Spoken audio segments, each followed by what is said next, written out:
ये रही आपकी बोर्ड एग्जाम की कॉपी जिस पर आपको बोर्ड एग्जाम देना है, और ये रहा आपका 10वीं का 2022 का हिंदी का पेपर। इस पेपर का सलूशन इस वीडियो में और बोर्ड एग्जाम की कॉपी पे होगा। अगर आप बोर्ड एग्जाम 2023 देने वाले हैं, यानी कि 2023 बोर्ड एग्जाम में आप टॉपर बनना चाहते हैं ऑल सब्जेक्ट में, तो चैनल को तुरंत सब्सक्राइब कर लीजिए और लाइक करके वीडियो को अंत तक सलूशन देखिए। ऐसा ही सेम आपका भी पेपर आएगा 2023 का। ठीक है, तो सबसे पहले नंबर बात करूंगा यहाँ पे 800A एक और डबल ए पेपर कोड है 2022 हिंदी कक्षा 10 का।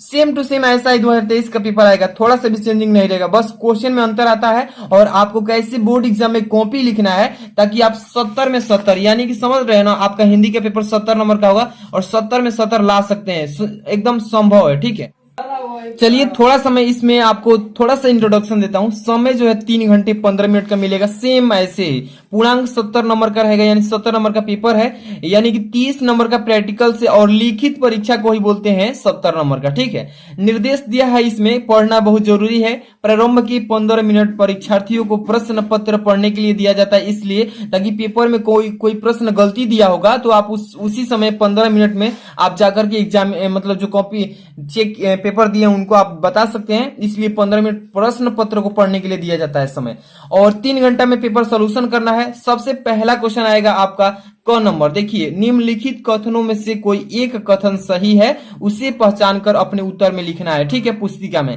तो चलिए पहला, दूसरा, तीसरा, चौथा, 4 ऑप्शन है, पढ़ते हैं कौन सा सही है। ठीक है, देखिए पहला लिखा है मैला आंचल राहुल संस्कृत्यायन की काव्य कृति है। देखिए मैला आंचल जो है ये राहुल संस्कृत्यायन की काव्य कृति नहीं है, इसलिए पहला ऑप्शन गलत है, जो सही है उसी को चुनना है। दूसरा लिखा है मुंशी प्रेमचंद्र का गोदान प्रसिद्ध उपन्यास है। देखिए प्रसिद्ध उपन्यास किसका है? मुंशी प्रेमचंद्र जी का। कौन सा? तो गोदान। ये जो ऑप्शन है दूसरा, ये करेक्ट हो जाएगा। ठीक है, अब देखिए पहला मतलब दूसरा सही हो गया। इसको बोर्ड एग्जाम की कॉपी पे आप कैसे रिप्रेजेंट करना है, कैसे लिखना है, ये सीखिए। चलिए बोर्ड एग्जाम की कॉपी पे आ चुके हैं। यहाँ पर देखिए सबसे पहला नंबर क्वेश्चन, सबसे पहले आपको बोर्ड एग्जाम में मार्जिंग लाइन खींचना है। मार्जिंग लाइन समझ में आता है क्या होता है? मार्जिंग लाइन के लिए आपको स्केल की आवश्यकता पड़ती है, इसके लिए है, और यही है मार्जिंग लाइन। कॉपी में ज्यादा साइज का मार्जिंग लाइन नहीं खींचना है, नहीं तो एग्जामिनर समझ जाएगा कि बच्चा जो है कॉपी को ज्यादा भरने के चक्कर में ज्यादा स्पेस लिया है। तो आपको एक स्केल के माध्यम से यहाँ पे मार्जिंग लाइन खींच लेना अच्छे से। ब्लैक पेन का और ब्लू पेन का बोर्ड एग्जाम में यूज करना है सिर्फ। ठीक है, अब देखिए ध्यान से, यहाँ पे प्रश्नोत्तर संख्या पहला डाल लेंगे और पहला इस तरीके से अंडरलाइन कर लेंगे, और इसमें देखिए पहला का क कर रहे हैं ना, पहला का क कर रहे हैं, कौन सा ऑप्शन सही है? दूसरा सही था ना। यहाँ पे देखिए मुंशी प्रेमचंद्र का गोदान प्रसिद्ध उपन्यास है, इस तरीके से इसी ऑप्शन को उतार देना है, कुछ करना नहीं है, सिंपल तरीका से यहाँ पे लिख देंगे दूसरा। मुंशी प्रेमचंद्र का उपन्यास गोदान प्रसिद्ध उपन्यास है, इसी तरीके से करना। अब अगला क्वेश्चन यहाँ पे चलेंगे दूसरा नंबर जो, तो चलिए अगला प्रश्न पहला का ख नंबर है कि निम्नलिखित कृतियों में से किसी एक कृति के रचनाकार का नाम लिखिए। यहाँ पर 4 विकल्प दिए गए हैं, इनमें से किसी एक की कृतियों के रचनाकार के नाम लिखना है। पहला विकल्प इसमें है कि प्रतिशोध, दूसरा है भूले बिसरे चित्र, तीसरा है आवारा मसीहा, चौथा है ठूठा आम। तो दोस्तों आपको इसमें से जो भी कुछ स्पष्ट रूप से याद है तो उसका ही आप आंसर दीजिए। तो मैं इसका पहला का आंसर लाया हूं। पहला का है प्रतिशोध। प्रतिशोध का मैथिली सरल गुप्त होगा। प्रतिशोध का क्या होगा? तो मैथिली सरल गुप्त होगा। अगला प्रश्न पहला का ग है लहरों का राजहंस किस विधा पर आधारित रचना है? तो इसका आंसर होगा नाटक विधा पर यह आधारित है। लहरों का राजहंस नाटक विधा पर आधारित रचना है। घ नंबर इसका है कि जय पराजय रचना के लेखक का नाम लिखिए। जय पराजय जो रचना है इनके लेखक का नाम लिखना है। तो जय पराजय रचना के लेखक नाम है तो उपेंद्र नाथ अस्क है। जय पराजय रचना का नाम उपेंद्र नाथ अस्क है। अंग नंबर है कि राजेंद्र यादव की प्रतीक्षा किस विधा पर आधारित रचना है? तो राजेंद्र यादव की प्रतीक्षा कहानी विधा पर आधारित ये रचना है। कहानी विधा पर आधारित ये रचना है। तो प्रश्न नंबर दूसरा है, प्रश्न नंबर दूसरा को लिखेंगे प्रश्नोत्तर संख्या 2। अब इसको हल करेंगे कि प्रश्नोत्तर संख्या 2, प्रश्न दूसरा का क है कि रीति काल के प्रमुख 2 कवियों का नाम लिखकर उनकी एक एक रचना के नाम लिखिए। रीतिकाल के 2 कवियों का नाम लिखिए और उसके साथ ही एक एक रचना भी लिखना है। तो चलिए, रीतिकाल के 2 कवियों का नाम है, रीतिकाल के 2 कवि का नाम बिहारी लाल, उनके रचना है बिहारी सतसई। पहला बिहारी लाल, उनकी रचना है बिहारी सतसई, और दूसरा कवि है कि भूषण, उनके रचना है शिवराज भूषण। तो दूसरा का क हो गया, दूसरा का ख देखते हैं। दूसरा का ख है कि छायावादी युग की किन्हीं 2 प्रवृत्तियों का उल्लेख कीजिए। छायावादी युग की किन्हीं 2 प्रवृत्तियों का उल्लेख कीजिए। तो छायावादी की 2 प्रवृत्ति यहाँ पर है कि पहला है प्रकृति का मानवीकरण, प्रकृति का मानवीकरण। दूसरा है कल्पना की प्रधानता, दूसरा है कल्पना की प्रधानता। अब दोस्तों, अगर आप चैनल पर नए हैं तो प्लीज चैनल को सब्सक्राइब कर लीजिए, साथ ही बेल आइकन को दबा लीजिए। अगर वीडियो को लाइक नहीं किए तो वीडियो को लाइक कर लीजिए। दूसरा का ग नंबर है कि दूसरा का ग नंबर है कि खुशबू के शिलालेख किस युग की रचना है। खुशबू के शिलालेख किस युग की रचना है। तो इसका आंसर हो जाएगा भवानी प्रसाद मिश्र, भवानी प्रसाद मिश्र। प्रश्न नंबर तीसरा है कि निम्नलिखित गद्यांशों में से किसी एक के नीचे दिए गए प्रश्नों के उत्तर लिखिए। ये जो गद्यांश है इसमें तो 2 दिए गए हैं, कौन है और यहाँ पर ख है। इसमें से जो आपको याद है गद्यांश का है तो उसका ही उत्तर दीजिए। क है उच्च और महान कार्यों में इस प्रकार सहायता देना, मन बढ़ाना और साहस दिलाना कि तुम अपनी निज की सामर्थ्य से बाहर काम कर जाओ। यह कर्तव्य उसी से पूरा होगा जो दृढ़ चित्त और सत्य संकल्प का हो। इसमें हमें ऐसे ही मित्रों की खोज में रहना चाहिए जिनसे हमसे अधिक आत्मबल हो। हमें उनका पल्ला उसी तरह पकड़ना चाहिए जिस तरह सुग्रीव ने राम का पल्ला पकड़ा था। मित्र हो तो प्रतिष्ठित और शुद्ध हृदय के हो, मृदुल और पुरुषार्थी हो, शिष्ट और सत्यनिष्ठ हो, जिससे हम अपने को उनके भरोसे पर छोड़ सके और यह विश्वास कर सके कि उनसे किसी भी प्रकार का धोखा न होगा।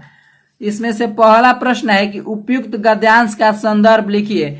जो ये गद्यांश दिया है उनका संदर्भ लिखना है। दूसरा कह रहा है कि रेखांकित अंश की व्याख्या कीजिए। जो ये रेखांकित अंश की व्याख्या, जो गद्यांश पर रेखांकित कर दिया है, इनका व्याख्या लिखना है। और प्रश्न तीसरा है कि हमें किस प्रकार के मित्र को महत्व देना चाहिए। इसी प्रकार से तीसरा का ख नंबर है, ख नंबर, जिसमें से आपको कोई एक ही करना है। अगर आपको क नंबर नहीं आ रहा है, अगर आपको ख नंबर आ रहा है तो ख नंबर ही कीजिए। जो हम आपको ख नंबर यहाँ पर लिख कर लाए हैं, ख नंबर है कि आज विज्ञान मनुष्यों के हाथों अद्भुत और अतुल शक्ति दे रहा है। उसका उपयोग एक व्यक्ति और समूह के उत्कर्ष और दूसरे व्यक्ति और समूह के गिराने में होता रहेगा। इसलिए हमें उच्च भावनाओं को जागृत रखना है और उसे जागृत रखने के लिए कुछ ऐसे साधनों को भी हाथ रखना होगा जो उस अहिंसात्मक त्याग भावना को प्रोत्साहित करे और भोग वासना को दबाए रखे। नैतिक अंकुश के बिना शक्ति मानव के लिए हितकर नहीं होती। वह नैतिक अंकुश चेतना या भावना ही दे सकती है। वही उस शक्ति को परिमित भी कर सकती है और उपयोग को नियंत्रित भी। इस गद्यांश पर आधारित ये 3 प्रश्न है जिसको आपको हल करना है। इसी को ही प्रश्न नंबर इसमें से पहला है कि उपयुक्त गद्यांश का संदर्भ लिखिए। जो ये गद्यांश लिखा है इस पर आपको संदर्भ लिखना है। और दूसरा है कि रेखांकित अंश की व्याख्या, जो ये रेखांकित कर दिया है इस गद्यांश में उसका आपको व्याख्या करना है। और तीसरा है कि विज्ञान का उपयोग किस प्रकार किया जा रहा है। तो चलिए इसका उत्तर देखते हैं कि उत्तर क्या होगा। तो ये प्रश्न नंबर तीसरा का है, प्रश्न नंबर तीसरा का ख नंबर है, प्रश्न नंबर तीसरा का ख। तो सबसे पहले लिखेंगे प्रश्नोत्तर संख्या 3 और प्रश्नोत्तर संख्या 3 लिख लेंगे तो उसको देखेंगे कौन हमको हल करना है। तो ख नंबर हम हल किए हैं तो यहाँ पर ख लिखे है। तो ये पहला कह रहा है कि उपयुक्त गद्यांश का संदर्भ लिखिए। तो यहाँ पर संदर्भ है कि प्रस्तुत गद्यांश हमारी पाठ्य पुस्तक हिंदी के गद्य खंड, ये जो हिंदी के गद्य खंड से संकलित डॉक्टर राजेंद्र प्रसाद द्वारा लिखित भारतीय संस्कृत नामक निबंध से उद्धृत है। तो दोस्तों जो ये गद्यांश है हिंदी के गद्य खंड से संकलित, लेखक इसके डॉक्टर राजेंद्र प्रसाद जी है, ये भारतीय संस्कृत नामक निबंध से लिया गया है। और प्रश्न दूसरा है कि रेखांकित अंश की व्याख्या कीजिए। जो यहाँ पर रेखांकित किया है इसकी व्याख्या करना है कि आज विज्ञान मनुष्यों के हाथों अद्भुत और अतुल्य शक्ति दे रहा है। तो इसकी व्याख्या हो जाएगा, रेखांकित अंश की व्याख्या में प्रस्तुत गद्य अंश में लेखक कह रहा है कि आज का युग विज्ञान का युग है। विज्ञान ने मनुष्य के हाथ में असीम शक्ति दी है और देता जा रहा है। जो ये रेखांकित किया है इसका व्याख्या हो गया। जितना आपको रेखांकित कर देगा और कहेगा व्याख्या लिखने का, उतना ही आपको करना है। प्रश्न तीसरा है कि विज्ञान का उपयोग किस प्रकार किया जा रहा है। तो प्रश्न तीसरा है कि विज्ञान का उपयोग एक व्यक्ति और समूह के उत्कर्ष दूसरे व्यक्ति और समूह के गिराने में किया जा रहा है। विज्ञान का उपयोग जो है एक व्यक्ति और समूह के उत्कर्ष दूसरे व्यक्ति और समूह को गिराने में किया जा रहा है। तो प्रश्न नंबर ये तीसरा हो गया। प्रश्न 4 नंबर देखते हैं। प्रश्न 4 है कि निम्नलिखित पद्यांशों में से किसी एक की संदर्भ सहित व्याख्या कीजिए। 2 यहाँ पर पद्यांश है, क नंबर है और ख नंबर है। जो आपको स्पष्ट रूप से याद है उसका ही आप उत्तर दीजिए। तो क नंबर है कि मानुष हो तो वही रसखान, बसो ब्रज गोकुल गाँव के ग्वारन, जो पशु हो तो कहा बस मेरो, चरौ नित नंद की धेनु मझारन, पाहन हो तो वही गिरी को, जो धरियो कर छत्र पुरंदर धारन, जो खग हो तो बसेरो, करो मिली कालिंदली कुल कदम की डारन। और यहाँ पर ये ख है, तो ये ख का मैं नहीं लाया हूँ, क का लाया हूँ। तो क को देखते हैं। कह रहे कि संदर्भ सहित इसकी व्याख्या करना है। संदर्भ लिखना है, प्रसंग लिखना है और इसकी व्याख्या लिखना है। तो इसका प्रसंग क्या हो, संदर्भ हो जाएगा।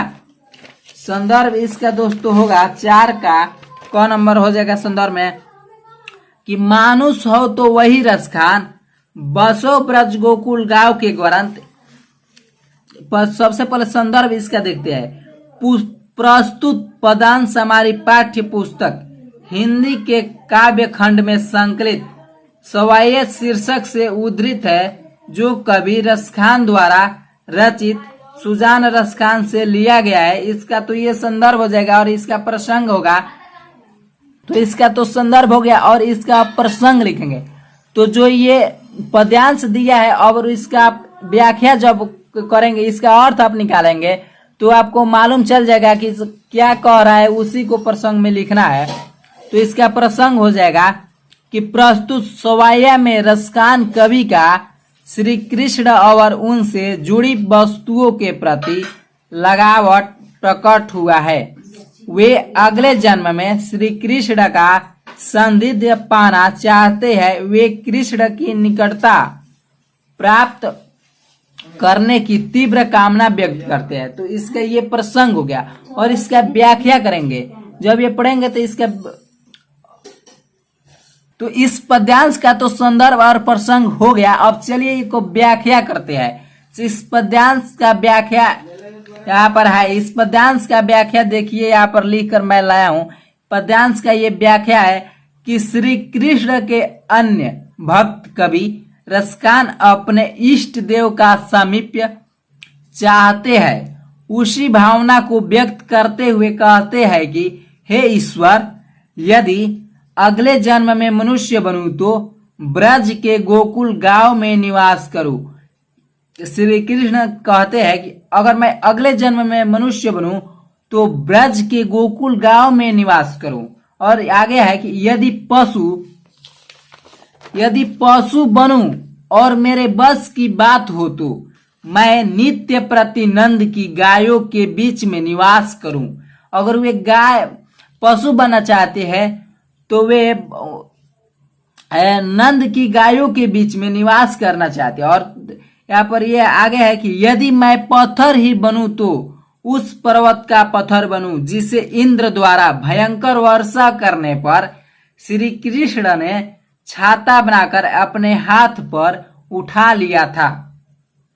और यानी पक्षी योनि में जन्म लूं, यानी वे कह रहे कि यदि हम पक्षी में जन्म लूं तो पक्षी बनूं कि यमुना नदी के किनारे अन्य पक्षियों के साथ मिलकर किसी कदम के वृक्ष की डाल पर निवास किया करूं। तो ये प्रश्न नंबर 4 का जो ये पद्यांश है इसका तो संदर्भ सहित व्याख्या करना था, तो इसका तो संदर्भ प्रसंग व्याख्या हो गया है। अब प्रश्न नंबर 5 देखते हैं कि प्रश्न नंबर 5 क्या है। तो प्रश्न नंबर 5 है कि प्रश्न नंबर 5 में क है कि निम्नलिखित लेखकों में से किसी एक लेखक का जीवन परिचय दीजिए तथा उनकी किसी एक रचना का नाम लिखिए। लेखक का जीवन परिचय लिखना है और उसके साथ साथ आपको एक रचना भी लिखना है। तो विकल्प नंबर 3 यहाँ पर लेखक है जो आपको एक का ही जीवन परिचय लिखना है। पहला कि जयशंकर प्रसाद, दूसरा है राजेंद्र प्रसाद, तीसरा है भगवत शरण उपाध्याय। तो राजेंद्र प्रसाद का जीवन परिचय मैं अगली वीडियो में बना चुका हूं, अगर नहीं देखे हैं तो डिस्क्रिप्शन में लिंक यहाँ पर आएगा, वहां पर क्लिक करके आप डॉक्टर राजेंद्र प्रसाद का जीवन परिचय देख सकते हैं। तो इस वीडियो में भगवत शरण उपाध्याय का जीवन परिचय लाए हैं, ये तो अगली वीडियो में अपलोड कर दिया हूं, उसको आप देख सकते हैं। तो चलिए भगवत शरण उपाध्याय का जीवन परिचय देखते हैं। सबसे पहले लिखेंगे प्रश्न नंबर 5 है, तो प्रश्नोत्तर संख्या 5 का क नंबर लिखेंगे। प्रश्नोत्तर संख्या 5 का क नंबर में ये तीसरा नंबर पर है भगवत शरण उपाध्याय, तो 3 नंबर लिख देंगे और यहाँ पर लिख देंगे भगवत शरण उपाध्याय का जीवन परिचय। तो चलिए भगवत शरण उपाध्याय का जीवन परिचय देखते हैं। डॉक्टर भगवत शरण उपाध्याय का जन्म सन बलिया जिले के उजियारी नामक ग्राम में 1910 ईस्वी में हुआ था। डॉक्टर भगवत शरण उपाध्याय का जन्म बलिया जिले के उजियारी नामक ग्राम में 1910 ईस्वी में हुआ था। उन्होंने प्राचीन इतिहास में काशी विश्वविद्यालय से MA किया। उन्होंने जो प्राचीन इतिहास विषय में काशी विश्वविद्यालय से MA किया। संग्रहालय में पुरातत्व विभाग में आपकी विशेष रुचि थी। आप प्रयाग और लखनऊ संग्रहालय में पुरातत्व विभाग में अध्यक्ष के पद पर बहुत दिनों तक काम कर चुके हैं। कुछ दिनों तक बिरला महाविद्यालय में प्राध्यापक का काम किया। कुछ दिनों तक विक्रम महाविद्यालय में प्राचीन इतिहास विभाग में प्रोफेसर और अध्यक्ष पद पर कार्य करते रहे। उन्होंने 100 से भी अधिक पुस्तकें लिखकर हिंदी साहित्य को समृद्धशाली बनाया। उन्होंने 100 से भी अधिक पुस्तकें लिखकर उन्होंने हिंदी साहित्य को समृद्धशाली बनाया। इनकी मृत्यु अगस्त 1982 ईस्वी में हुई थी। और इनकी भगवत शरण उपाध्याय का जन्म जो हुआ था, भगवत शरण उपाध्याय का जन्म बलिया जिले के उजियारी नामक ग्राम में 1910 ईस्वी को हुआ था और इनका मृत्यु हुआ था अगस्त महीने के 1982 ईस्वी में हुआ था। तो इनकी रचनाएं लिखी है कि उपाध्याय जी की प्रमुख रचनाएं इस प्रकार है। उपाध्याय जी की प्रमुख रचनाएं इस प्रकार है। विश्व साहित्य की रूपरेखा, साहित्य और कला, खून के छींटे, इतिहास के पन्नों पर, कलकत्ता से पिकिंग, ठूठा आम, सागर की लहरों पर, मंदिर और भवन आदि, ये इनकी रचनाएं हैं भगवत शरण उपाध्याय की। प्रश्न नंबर 5 तक इस वीडियो में सॉल्यूशन लाए हैं और प्रश्न नंबर 6 से इस वीडियो का सॉल्यूशन अगली वीडियो में आपको मिलेगा। प्रश्न नंबर 5 में अभी ख न है, ख का कवि का लेख जीवन परिचय लिखना है। इसका जीवन परिचय अब इसके आगे जो सॉल्यूशन होगा वो आपको अगली वीडियो में मिलेगा। अगर आप चैनल को सब्सक्राइब नहीं किए तो प्लीज चैनल को सब्सक्राइब कर लीजिए, साथ ही बेल आइकन को दबा लीजिए तथा वीडियो को लाइक नहीं किए तो प्लीज वीडियो को लाइक कर दीजिए और शेयर कीजिए इस वीडियो को। अगर इसका सॉल्यूशन चाहते हैं तो कमेंट कीजिए। चलिए अगली वीडियो में मिलते हैं, तब तक के लिए थैंक्स फॉर वॉचिंग।